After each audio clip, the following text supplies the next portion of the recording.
the first 37 games of this season, Jalen Duren had a turnover percentage of 21.1%.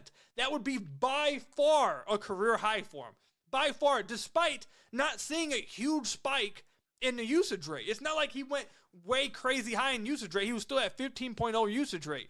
Despite that, the turnover percentage was spiking, was soaring, because for some reason, the playmaker and the decision maker we saw his rookie year and flashed at times in his second year just was not there at the beginning of this year. So JB for real just took the ball out of his hands and just said, we can't trust you with the ball in your hands. You're not making good decisions. We can't run that offense with you. And that's one of the reasons why I believe the offense was struggling at moments in December. Because they didn't have someone else to really have, they didn't really have someone else to feed the offense through, to kind of run an offense through, because they couldn't trust JD. That has completely warped around. That's completely changed.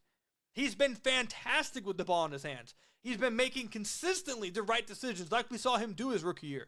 We've been seeing him consistently making the right read out of the short roll. We've been seeing him consistently find the open cutter on the baseline to Asar Thompson, find the open corner shooter, make the right plays out of the DHO, only picking spots where it's open for him to drive to the rim and get an easy bucket at the rim because he's capable of doing it, instead of just forcing a bad look at the rim for no reason. He's been making the right passes out of the DHO. He's getting more creative with his passes out of the DHO. He's making the right decisions with the ball in his hands. And therefore, he's been trusted to have the ball in his hands more. And he's playing way better because of it. And the impact is being felt.